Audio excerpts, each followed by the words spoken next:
So I think it's probably pretty safe to say that a lot of you at home have lower body movements in your golf swing that are not necessarily working in your favor. Your lower body has a very, and I mean very big job when it comes to swinging the golf club. And a lot of us don't really want to spend the time to work on it because it's not sexy. It's hard to fix. We think that if we do things right with our upper body, then chances are this stuff will start to sort itself out. I can promise you this, I've been teaching golf for a long freaking time. 21 years of my 35, almost 36 years of playing. And I've done more than 100,000 online swing analysis for you at home. That's a lot of golf swings to look at. And one of the things that I find that's very common across the board with amateur golfers that struggle with ball striking is how they use their trail leg in their downswing. In fact, I actually have a challenge for you at home. This is a big challenge. If you are one of those people that has battled with extension, or that dreaded S word that you don't want me to say, or I don't want to say, then I will bet you a lot of money.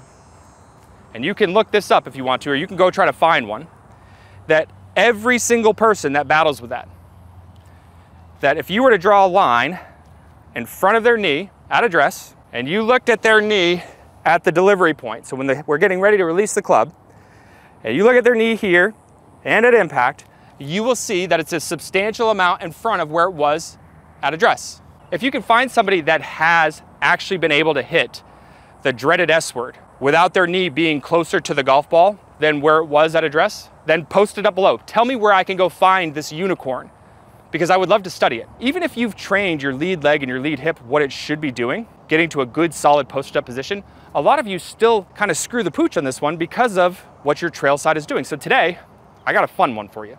Because today, I'm gonna teach you a good way for you to be able to feel and see what your trail leg should actually be doing in transition through to impact. And I call this the Rory McIlroy's hip drill. If you've ever had the chance to watch Rory's hips in his downswing, it's incredible. His hips go from a very wound position of 45 to 50 degrees wound, all the way to about 45 degrees open at the point of contact. And when he's getting ready to release the club through the hitting area, his hips actually move backwards ever so slightly. It is crazy. I would think that it's pretty safe to say that he's got a pretty good braking mechanism built into his golf swing. That's why that guy can absolutely bash the golf ball. Now, understanding that the hips have to slow down at the right time so that you can start releasing the hands and the arms independently from the body is super critical. And today I'm gonna teach you 2 different things that you can feel to help you do just that. So you better be excited, because I'm excited, and you're gonna be putting on a stripe show the next time you go out to the driving range. And the best part about today is I'm gonna do my very best not to give you a lesson on anatomy and biomechanics, because talking about sacrum and internal femur rotation and flexion and extension, yes, it sounds good and glamorous, but when it comes down to the golf swing and it comes to getting better at the game of golf, it's about you taking the information and turning it into movement, and movement that's gonna work for you. And that's what we're gonna do today. It's a good one. Let's get to work. It's gonna be a good day. That's a stripe show, folks. That is a stripe show. So before we get into today's drill, I wanna take you inside the studio, and I wanna show you exactly what I'm talking about with this right knee line. So if we look at it from a down the line perspective, what you're gonna see here is that when we start our takeaway and backswing, the trail knee moves a substantial amount inside of this line, because the hips are rotating back into depth. That's what's creating that sort of movement. Now, as we start our move in transition, what you're gonna see here is that the trail knee moves back to this line. In fact, in Rory's case, his goes through the line a substantial amount. But watch here very closely as he gets ready to deliver the club, what happens as the lead hip and the lead leg are starting to clear out. You'll see that trail knee move back inside of that line. This is what you'll see with all really good swingers of the golf club. You will not see their trail knee at the point of contact a substantial amount in front of that line where it was at address. You just won't see it, okay? You will see some players move just slightly in front of it in the transitional phase. You'll see some players move just directly back to the line and not bust through it. But when it comes down to the point of contact, you see that it actually stays back inside of it. This is a great way for you to be able to clear space, but it's also a great way for you to be able to apply the brakes. Now, looking at things from a face-on perspective, when you look at where the right hip socket is pointed at the top of the backswing, and then you watch as we start the transitional phase, as we start to recenter onto the lead side.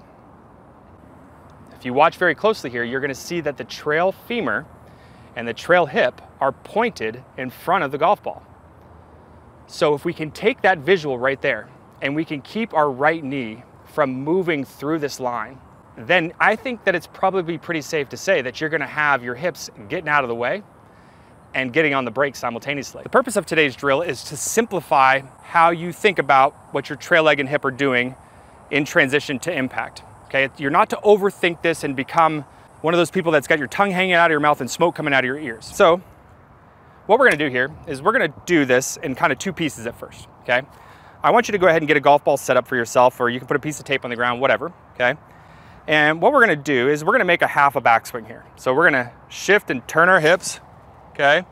Now, from this position, what you'll notice is that the center of my hip socket has turned out away from the golf ball quite a bit. The center of my femur has turned out away from the golf ball quite a bit. I want you to imagine that both the center of your femur and the center of your hip socket have now become laser beams. And I want these two things to now turn in front of the golf ball, okay? Now, when you do this, I want you to use the trail foot as your starter for your vehicle.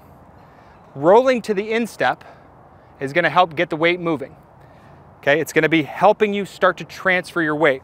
So by rolling to the instep and taking the center of your femur and the center of your hip socket and turning them down so that they're pointed out in front of your golf ball is the entire drill, with one little added piece here that I'm gonna give you in just a second. This looks like a pretty solid impact position. How did we get there? Well, we started rolling to the instep of the trail foot, and we took the center of the femur and the center of the hip socket, and we turned it down in front of the golf ball. That's it. Now, as I showed you just a moment ago, there's a stall feature that has to take place. Now, if you're posted up on the lead side, this actually should happen automatically, but some of you like to feel something that's kind of different. What I want you to imagine is after you get this hip socket and this femur turned down in front of the ball, is I want you to imagine that your right glute, your trail glute here, is glued to a wall. It's stuck there, and I want you to feel like it stays there until your hands and your arms get up past belt height on the lead side of your body. Once they get up past that point, then you can start coming up off the wall into finish. So to think about this drill, it's really get things started by rolling to the instep, turn your femur and your hip socket down in front of the ball, and keep your rear end glued to a wall back there and let her rip. So I'm gonna show you exactly how I would practice things if I were you. You're gonna take that visual and you're gonna turn it into a feel. So all you're gonna do is take your setup here, okay? So I always like to do it from kind of like a half backswing. Now we're gonna roll to the instep. I'm gonna turn the femur and the hip out down in front of the ball, and I'm gonna go ahead and release through. Keep my butt back. Start slow at first, just like I'm working. Okay? Once you feel it and you visualize it, start making some swings. So remember, keep the butt glued back to the wall, turn the femur and the hip socket down in front of the ball, and swing through. Okay?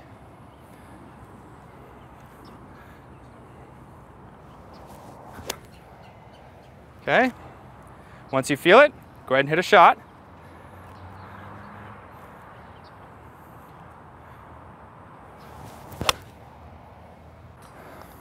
And then work again. So follow this plan. Get a ball set up.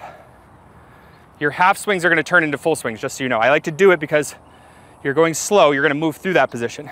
I want you to be able to feel it. Okay, keep that right glute nailed to a wall or glued to the wall back behind you. Okay, and go ahead and hit a shot. So there you have it, the Rory McIlroy's hip drill. A couple little simple focus points. Roll to the instep, rotate the femur and the hip socket down out in front of the golf ball. Keep that glute glued back, let it rip, tater chip. Hopefully you guys get some great success with this. I'm gonna keep working on it. I love this drill. Remember, if you like today's video, click the like button below. If you have any questions or comments, or if you do find one of those unicorns that has been able to hit the dreaded S word without their right knee busting through that line, then send it my way. I'll look at it, I'll study it. I love that stuff. Hopefully you guys get out there, have some great success, make it a great day. Let's play some good golf.